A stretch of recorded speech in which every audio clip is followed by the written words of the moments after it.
Hello everyone, आप सभी का स्वागत है हमारे चैनल पे। और आज हम पढ़ने जा रहे हैं एंसेंट हिस्ट्री का अगला चैप्टर।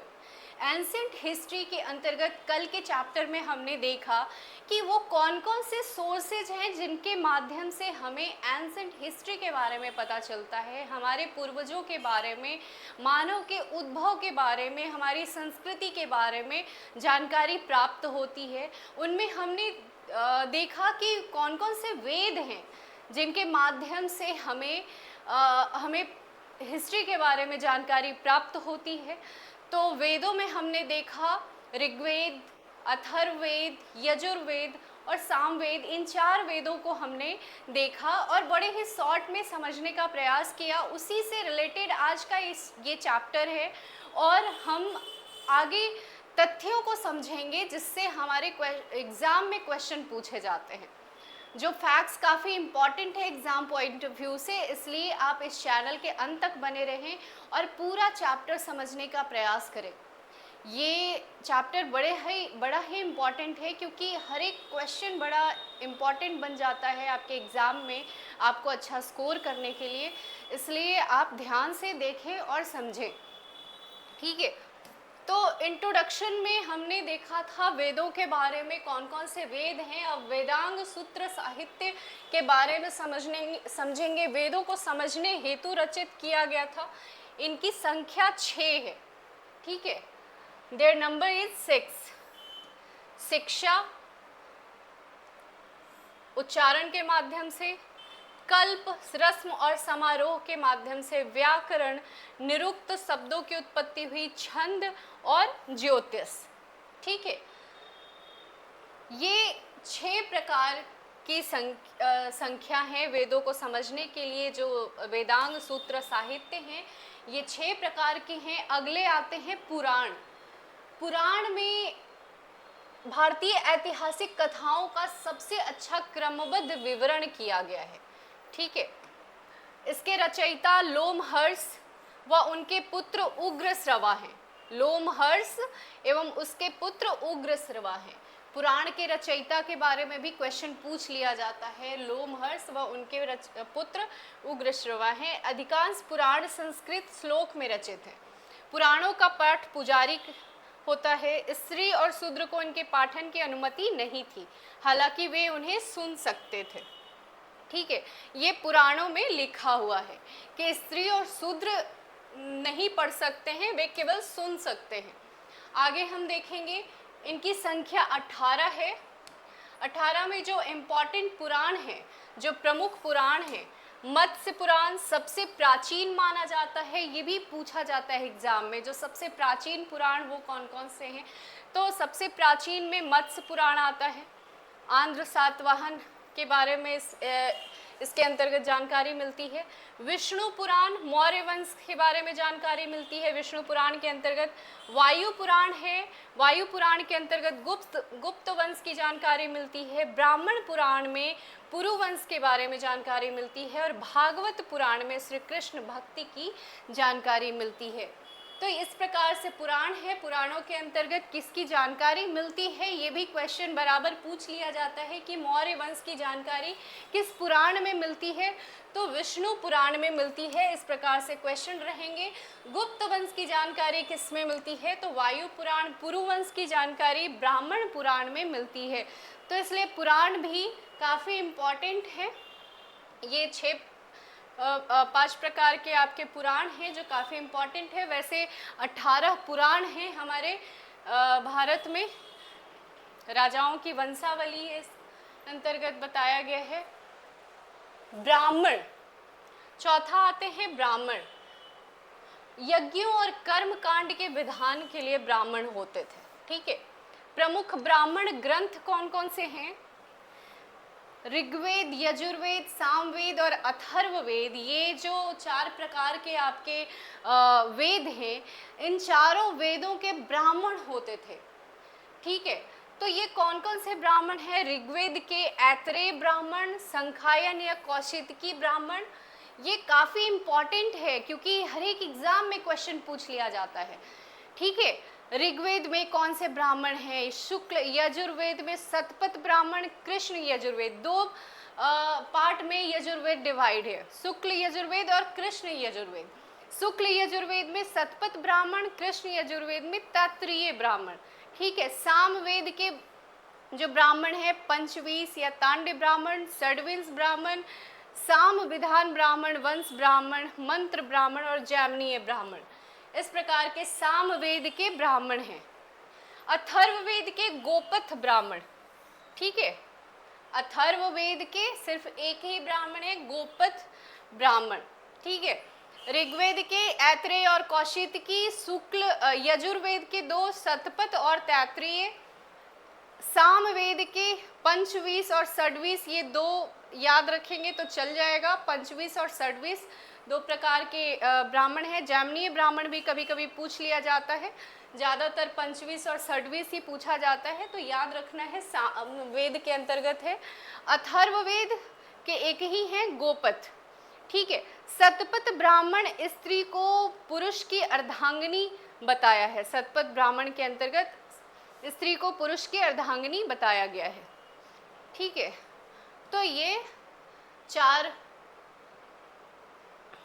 मैत्रेयनी अन्य वैदिक साहित्य जो हैं उनके बारे में आपको जानने की जरूरत है। मैत्रेयनी स्त्री की सर्वाधिक गिरी हुई स्थिति को बताया है। मैत्रेयनी के अंतर्गत लिखा गया है स्त्री के सर्वाधिक गिरी हुई स्थिति के बारे में। जुआ और शराब की भांति स्त्री को पुरुष का तीसरा मुख्य दोष बताया गया है। मनुस्मृति भी है, सबसे प्राचीन स्मृति ग्रंथ शुंग काल का ग्रंथ है। ये मनुस्मृति किस काल का है? तो शुंग काल का ग्रंथ है, ये भी ध्यान में रखना है। नारद स्मृति गुप्त युग की जानकारी इसमें मिलती है। गुप्त युग की जानकारी कहाँ से प्राप्त होती है? तो नारद स्मृति से, ये भी ध्यान में रखना है, ये भी क्वेश्चन पूछ लिए जाते हैं। तो इस प्रकार से आगे बढ़ेंगे बौद्ध साहित्य के बारे में। तो बौद्ध साहित्य से भी हमें हमारे हिस्ट्री की जानकारी मिलती है, जिसमें जातक, त्रिपिटक, ये इम्पॉर्टेंट है। जातक बुद्ध के पूर्व जन्म की कहानी लिखी गई है। त्रिपिटक जिसमें विनय पिटक, सूत्र पिटक, अभिधम्म पिटक है, इसकी भाषा पाली है। बौद्ध ग्रंथ की जो बौद्ध साहित्य की जो भाषा है वो पाली में लिखी गई है। हीनयान का प्रमुख ग्रंथ है कथावस्तु। हीनयान का जो प्रमुख ग्रंथ है कथावस्तु। महात्मा बुद्ध का जीवन चरित्र इसके अंतर्गत है, कथावस्तु के अंतर्गत। तो ये इंपॉर्टेंट फैक्ट्स आपको ध्यान में रखना है। बौद्ध साहित्य कौन कौन से हैं? जातक, त्रिपिटक और कथावस्तु। जातक के अंतर्गत बुद्ध के पूर्व जन्म की कहानी, त्रिपिटक के अंतर्गत जो पहला है विनय पिटक, सूत पिटक और अभिधम्म पिटक, इसकी भाषा पाली है। हीनयान के अंतर्गत कथावस्तु है, जिसके अंतर्गत महात्मा बुद्ध के जीवन चरित्र के बारे में वर्णन किया गया है। आगे आएंगे जैन साहित्य के अंतर्गत। तो जैन साहित्य को आगम कहते हैं। जैन साहित्य को आगम कहा जाता है। ठीक है, आगम, आगम कहा जाता है। प्रमुख साहित्य है भगवती सूत्र, स्वामी महावीर के जीवन कृत्य के बारे में इसमें लिखा हुआ है। कल्प सूत्र है, जैन धर्म का प्रारंभिक इतिहास है और 12 अंग बताए गए हैं। इसके अंतर्गत जैन साहित्य को आगम कहा जाता है। ये क्वेश्चन पूछा जाता है, इसलिए ध्यान में रखना है। प्रमुख साहित्य में भगवती सूत्र और कल्प सूत्र है। इसके अंतर्गत मानव शरीर के 12 अंगों के जिक्र बताया गया है। ठीक है, ऐतिहासिक ग्रंथ कौन कौन से हैं जिनके माध्यम से हमें हमारे हिस्ट्री की जानकारी मिलती है, हमारे संस्कृति की जानकारी मिलती है? तो ऐतिहासिक ग्रंथ में अर्थशास्त्र है, जिनके रचयिता चाणक्य है। अर्थशास्त्र जिनके रचयिता चाणक्य, लेखक चाणक्य हैं। विषय है मौर्यकालीन राजनैतिक, सामाजिक, आर्थिक स्थिति के बारे में। अर्थशास्त्र के अंतर्गत मौर्य काल की राजनैतिक, सामाजिक, आर्थिक स्थिति की जानकारी आपको प्राप्त होती है। संरचना 12 अधिकरण में है, 15 पार्ट्स में है, 15 पार्ट्स में है, 15 अधिकरण, 180 प्रकरण है, चैप्टर्स हैं। ठीक है। भाषा इसका संस्कृत में है, अर्थशास्त्र का भाषा संस्कृत है। कभी कभी कंफ्यूजन हो जाता है, लिखा रहता है अर्थशास्त्र, तो इकोनॉमिक्स ऐसा कुछ समझ लेते हैं कि इसके अंतर्गत कुछ तो इकोनॉमिक्स का, लेकिन आपको ध्यान में रखना है अर्थशास्त्र चाणक्य के द्वारा लिखा गया है, जिसको विष्णुगुप्त और कौटिल्य भी कहा जाता है। विषय इसके अंतर्गत क्या है? मौर्यकालीन राजनैतिक सामाजिक आर्थिक स्थिति के बारे में, मौर्य काल के राजनैतिक सामाजिक आर्थिक स्थिति के बारे में जानकारी मिलती है। संरचना 15 अधिकरण के अंतर्गत है, पार्ट्स में 15 पार्ट्स में डिवाइड है, 180 चैप्टर्स हैं इसके अंतर्गत। ठीक है। इसकी भाषा संस्कृत है, ये भी ध्यान रखना है। राजतरंगिणी के लेखक हैं कल्हण। ये काफ़ी इम्पॉर्टेंट क्वेश्चन है, हर एक एग्ज़ाम में, यूपीएससी, बीपीएससी, एसएससी, एसआई, हर तरह के एग्ज़ाम में पूछे जाते हैं। आपको ध्यान में रखना है अर्थशास्त्र के रचयिता कौन है, कौन से भाषा में लिखी गई, राजतरंगिणी के रचयिता कौन है, कल्हण है राजतरंगिणी के लेखक, भाषा इसकी भी संस्कृत है, विषय है कश्मीर का इतिहास। ठीक है। राजतरंगिणी के अंतर्गत कश्मीर के इतिहास के बारे में है। संस्कृत साहित्य में ऐतिहासिक घटनाओं को क्रमबद्ध लिखने का प्रथम प्रयास किया गया है इसमें। ठीक है। कल्हण का राजतरंगिणी, यहाँ पे आप देख सकते हैं, इस प्रकार से कुछ बुक है।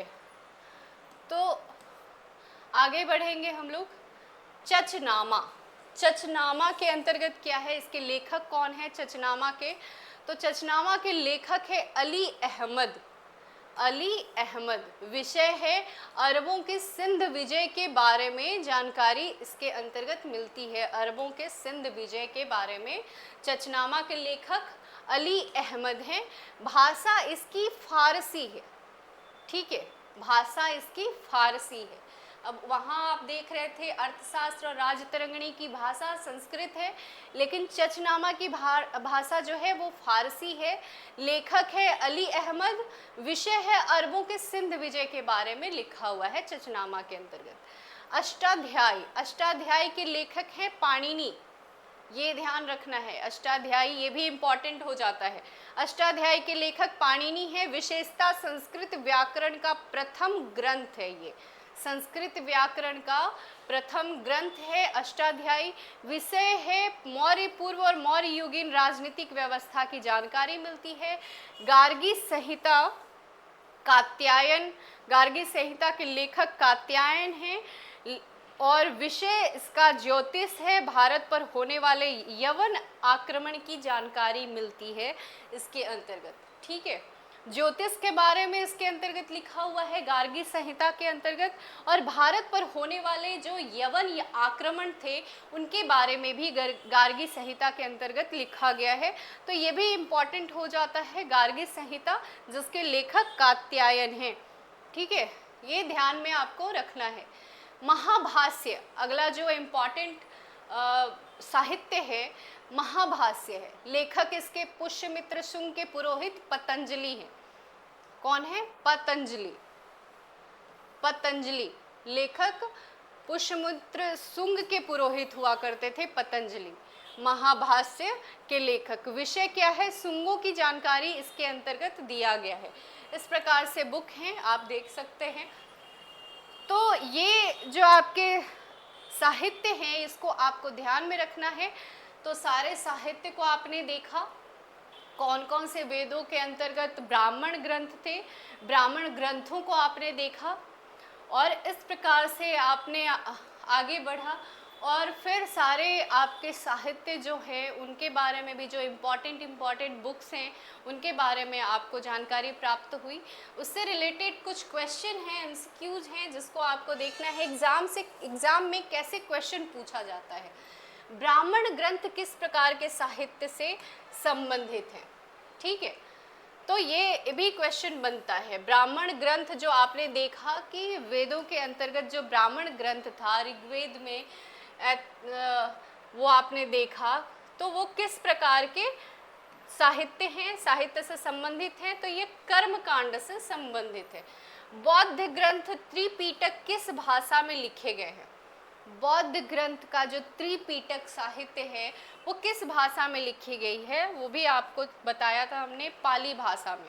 ठीक है, तो आगे सब्जेक्टिव क्वेश्चन आता है, मेंस से भी यहाँ से क्वेश्चन पूछे जाते हैं। मेंस के अंतर्गत वेदांग क्या है, इसके विभिन्न अंगों का संक्षिप्त वर्णन कीजिए, ब्राह्मण ग्रंथों की संरचना, उद्देश्य और उनका वैदिक संस्कृति में महत्व स्पष्ट कीजिए, बौद्ध साहित्य त्रिपिटक की विशेषताओं तथा उनके ऐतिहासिक महत्व पर प्रकाश डालिए। ठीक है, ये 3 क्वेश्चन है। चौथा क्वेश्चन, जैन साहित्य की प्रमुख रचनाएं कौन कौन सी हैं, उनके माध्यम से प्राचीन भारत के सामाजिक जीवन की जानकारी कैसे मिलती है। तो ये क्वेश्चन भी मेंस से रिलेटेड है, आपको ध्यान में रखना है और बनाने का कोशिश करना है, लिखने का कोशिश करना है। जो भी पीटी पॉइंट ऑफ व्यू से जो फैक्ट्स थे हमने आपको बता दिए हैं, जो इससे रिलेटेड क्वेश्चन पूछे जा सकते हैं एग्ज़ाम में, उसको आपको ध्यान में रखना है और उसको याद कर लेना है। ठीक है, और अगर ये वीडियो आपको पसंद आता है तो चैनल को सब्सक्राइब करें, लाइक करें। धन्यवाद।